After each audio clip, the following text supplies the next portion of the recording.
Good morning class. मैं Mohan Kumar Singh, BCA department, RSS science college Sitamarhi से Java के इस वीडियो लेक्चर सेशन में आप सभी का बहुत बहुत वेलकम है। और जावा में जो हमारा करंट यूनिट चल रहा है वो है मल्टी थ्रेडेड प्रोग्रामिंग। और इस मल्टी थ्रेडेड प्रोग्रामिंग के अंदर हम लोगों ने जो लास्ट टॉपिक देखा था वो था थ्रेड क्लास से रिलेटेड कुछ स्पेशल मेथड्स। लेकिन आज का जो हमारा टॉपिक होगा वो होगा सिंक्रोनाइजेशन। तो सबसे पहले हम लोग सिंक्रोनाइजेशन को समझेंगे कि what is synchronization, in which case synchronization occurs. After that उसका सिंटेक्स देखेंगे, फिर एक प्रोग्राम देखेंगे that relates to synchronization, and after that इस प्रोग्राम के ड्राई रन के बाद इस प्रोग्राम को हम लोग लाइव रन करा करके भी अभी देखेंगे और समझने का इसको प्रयास करेंगे। ओके, तो चलिए हम लोग टॉपिक पे आते हैं। सबसे पहले देखिए क्या कहता है।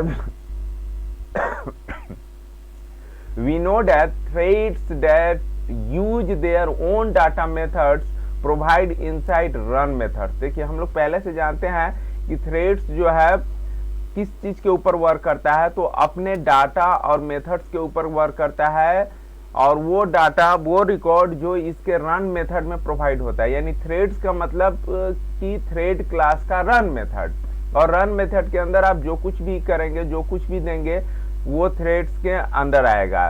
लेकिन रन के अलावा यदि कुछ अनदर टाइप्स ऑफ मेथड्स है किसी थ्रेड क्लास में, तो वो थ्रेड का पार्ट नहीं कहलाएगा, है ना। लेकिन कहता है, देखिए क्या कहता है, but threads can also use data and methods outside themselves. यानी जो रन मेथड है थ्रेड क्लास का, उसके अलावे किसी और क्लास के मेथड्स को भी रन मेथड कॉल कर सकता है, उसके डाटा को यूज कर सकता है, उसके डाटा को डिस्प्ले करा सकता है। Okay, consider a situation when thread method try to read a record from outside and another thread method try to update same record at the same time। देखिए एक सिचुएशन ऐसा है, यहाँ पे हम लोग को कंसीडर करना है, और ऐसा होता है कि एक थ्रेड क्लास जो है का रन मेथड जो है आउटसाइड द क्लास के बाहर किसी रिकॉर्ड को रीड करने का प्रयास कर रहा है, और एट द सेम टाइम दूसरा थ्रेड उसे अपडेट करने का प्रयास कर रहा है। ठीक है, in this situation we may get strange results. इस सिचुएशन में हम लोग को एक अजीब तरह का एक अलग तरह का रिजल्ट मिलता है। रिजल्ट तो आता है लेकिन हम लोग जैसा चाहते हैं वैसा नहीं आता है, और एक अजीबो गरीब रिजल्ट मिलता है। तो क्या कहता है, देखिए, Java enable us to overcome this type of problem using the technique known as synchronisation. यानी कि एक ही टाइम पे दो threads outside its thread class या आउटसाइड इट्स रन मेथड, अगर दो थ्रेड्स एक ही रिकॉर्ड पे काम करना चाह रहा है तो उसको और वहां पे जो प्रॉब्लम जनरेट होता है रिजल्ट से रिलेटेड, तो उसे ओवरकम करने के लिए जो टेक्निक जावा में यूज किया जाता है, that technique is known as synchronization. जब हम लोग एग्जाम्पल देखेंगे इसके तो और ज्यादा क्लियर हो जाएगा। देखिए क्या कहता है, the keyword synchronized keep watch on such location which may be trying to access by two or more threads। यानी कि जो सिंक्रोनाइज है, सिंक्रोनाइज जो अभी सिलेक्टेड है वो एक कीवर्ड है। इस कीवर्ड को लगाने पर ये क्या करता है कि उस पे नजर रखता है, उस लोकेशन पे जिसको दो या दो से ज्यादा थ्रेड्स ट्राई करते हैं कॉल करने का। और इस तरीके से मान लीजिए हमारे पास वॉइड अपडेट नाम का कोई मेथड है, तो उसके पहले हमें ये सिंक्रोनाइज कीवर्ड ऐसे लगा देना है। ठीक है, सिंक्रोनाइज का एस जो है स्मॉल होगा, और इसके अंदर मेथड्स का जो भी रिकॉर्ड है या डाटा है या जो भी स्टेटमेंट है वो हम डाल सकते हैं। ठीक है, अब देखिए ये किस तरीके से काम करता है। तो कहता है when we declare a method synchronize, कोई भी मेथड को जब हम लोग एज ए सिंक्रोनाइज डिक्लेयर कर देते हैं, Java creates a monitor and hands it over to the thread that calls the method first time। यानी कि जैसे ही हम लोग सिंक्रोनाइज कीवर्ड का यूज करते हैं किसी मेथड के साथ, जावा क्या करता है, एक मॉनिटर क्रिएट कर देता है और कहता है कि hands it over to the thread that calls the method first time, यानी कि जो थ्रेड पहले बार कॉल किया है उसके लिए एक मॉनिटर लगा देता है। और फिर आगे देखिए क्या कहता है, वो मॉनिटर फिर कैसे काम करता है, तो as long as the thread holds the monitor, जब तक वो थ्रेड जो है जिसने फर्स्ट टाइम कॉल किया है वो मॉनिटर को होल्ड करके रखेगा, no other thread can enter the synchronize section of code, यानी कि सिंक्रोनाइज सेक्शन ऑफ कोड में दूसरा थ्रेड इंटर नहीं कर सकता है जब तक फर्स्ट कॉलिंग थ्रेड ने इसको होल्ड किए हुआ है, इसके मॉनिटर को। अब देखिए क्या कहता है आगे, मॉनिटर इज लाइक ए की, मॉनिटर एक की की तरह होता है, मतलब एक चाबी की तरह, and the thread that holds the key, यानी कि जो थ्रेड्स की को होल्ड करेगा, यानी कि फर्स्ट टाइम जिसने कॉल किया उसी के पास मॉनिटर है, यानी कि उसी के पास की है, और जो थ्रेड्स की को होल्ड किया है can only open the lock, और वही लॉक को ओपन कर सकता है, यानी जब तक वो लॉक को ओपन नहीं करेगा तब तक दूसरा थ्रेड उस सिंक्रोनाइज सेक्शन जो कोड का है उसमें, या जो मेथड है उसमें दूसरा थ्रेड इंटर नहीं कर सकता है। आगे देखिए अब क्या कहता है, let us see the below program to make pyramid using the draw pyramid method. देखिए ड्रॉ पिरामिड नाम का मेथड है, तो यहाँ पर देखिए एक हमारा क्लास पिरामिड क्लास है, ठीक है, ये नॉर्मल क्लास है, ये थ्रेड क्लास नहीं है। ध्यान से देखिए यहाँ पर क्लास और पिरामिड नाम का ये क्लास है, और ये क्लास यहाँ पे इंड कर गया। अब इसके अंदर क्या है कि वॉइड ड्रॉ नाम का एक मेथड है, ये मेथड जो है एक कैरेक्टर ले रहा है, अब वो कैरेक्टर कुछ भी हो सकता है, और उसी कैरेक्टर को यहाँ पे ये प्रिंट करने का काम कर रहा है। और ये जो सेक्शन है ये पिरामिड को ड्रॉ करने का सेक्शन, यानी इस कोड से हम लोग इस तरह का पिरामिड ड्रॉ कर सकते हैं, ठीक है, यानी कि हैश कैरेक्टर भेजेंगे तो हैश का पिरामिड बना देगा, स्टार भेजेंगे तो स्टार का, या जो भी कैरेक्टर ABC कुछ भी भेजेंगे तो उसका पिरामिड ये जनरेट कर देगा, ठीक है। तो ये तो हम लोग समझ गए, ठीक है। अब ये इसके अंदर लूप्स है, तो लूप्स का वर्किंग आप लोगों को पता है, इसका बहुत लूप से रिलेटेड हम लोग प्रोग्राम कर चुके हैं, तो इसका ड्राई रन करके आप पिरामिड कैसे बनेगा ये देख सकते हैं। असल चीज यहाँ पे हम लोग को समझना है सिंक्रोनाइज सेक्शन को। अब देखिए यहाँ पर एक क्लास जो है थ्रेड क्लास ए है, क्लास ए एक्सटेंड्स थ्रेड, यानी कि ये ए क्लास थ्रेड क्लास हो गया, और उसी तरीके से बी क्लास भी थ्रेड क्लास हो गया। अब चले आइए मेन में, मेन में जो हमारा क्लास का नाम है sin_main नाम है क्लास का, और इसके अंदर मेन मेथड है हमारा। तो मेन मेथड क्या कर रहा है, पहले पिरामिड क्लास का ऑब्जेक्ट बना रहा है, और थ्रेड जो हमारा ए थ्रेड क्लास है उसका हम लोग ऑब्जेक्ट इंस्टेंशिएट किए, और साथ में पिरामिड क्लास का जो ऑब्जेक्ट है उसको एज ए पैरामीटर भेज दिए। तो ऑब्जेक्ट क्रिएशन के समय ऑब्जेक्ट जहां पे क्रिएट हुआ वहीं पे यदि हम लोग कुछ पैरामीटर भेजते हैं तो निश्चित रूप से उसका क्या कॉल होगा, आपका कंस्ट्रक्टर कॉल होगा, सॉरी, तो कंस्ट्रक्टर कॉल होगा, यानी एक क्लास का कंस्ट्रक्टर। तो एक क्लास में आ जाइए, एक क्लास हमारा इतना सेलेक्टेड है, इसके अंदर जैसे ही क्लास के अंदर आएंगे तो ये पिरामिड का पी नाम का क्या किया, एक ऑब्जेक्ट बनाया। अब इसका कंस्ट्रक्टर क्लास का नाम ए है, तो सेम एज यहाँ पे मेथड नेम, तो this one is the constructor section of the thread class ए। अब यहाँ पे क्या हो रहा है कि फिर से एक पिरामिड का पी नाम का ऑब्जेक्ट जो है इस आर्गुमेंट सेक्शन में क्रिएट किया गया, और यहाँ पे किया गया this dot P equal to P, यानी कि दिस डॉट पी कहने का मतलब है, दिस डॉट पी का मतलब कि इस क्लास के अंदर का पी, यानी कि ये वाला पी इक्वल टू ये जो आया है वो वाला पी, यानी कि ये कौन सा आया है, तो सॉरी मेन क्लास में देखें ये वाला पी, ठीक है।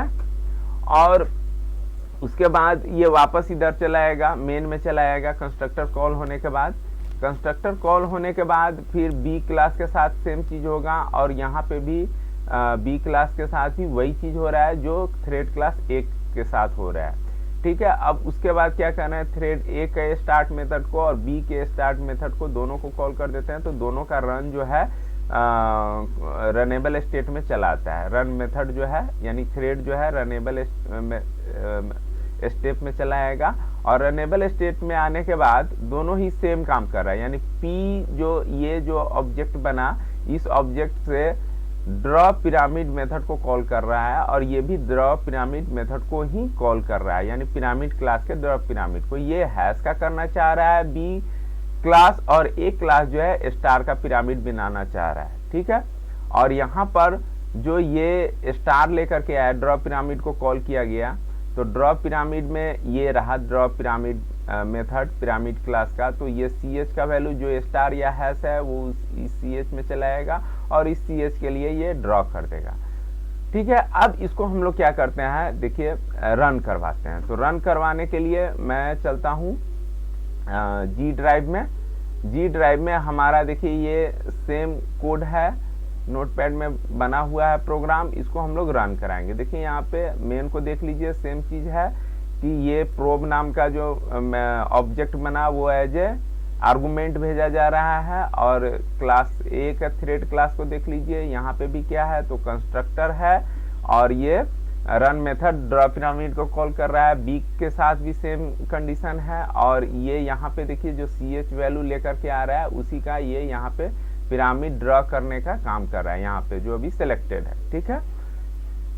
तो इसको हम लोग रन करवाते हैं। रन करवाने के लिए कमांड प्रॉम्प्ट में चले। कमांड प्रॉम्प्ट में जाने के बाद हमें जी ड्राइव में जाना है, और जी ड्राइव में जाने से पहले एक चीज मैं दिखा दूं आपको कि यहाँ पर देखिए, यहाँ जो ये ड्रॉप पिरामिड सेक्शन है इसी को हमें सिंक्रोनाइज बनाना है। फिलहाल अभी ये सिंक्रोनाइज नहीं है, तो नहीं है तो क्या प्रॉब्लम है, और इसको सिंक्रोनाइज करेंगे तो क्या हमारा सोल्व हो जाएगा, इस चीज को देखना है। तो पहले तो हम लोग ये देखें कि ये सिंक्रोनाइज नहीं है तो किस तरह का स्ट्रेंज रिजल्ट की जो बात की है मैंने, वो कैसा रिजल्ट आता है, ठीक है।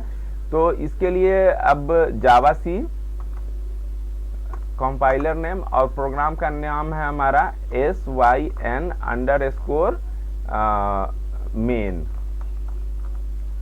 .java, और इसको हम लोग कंपाइल कराते हैं।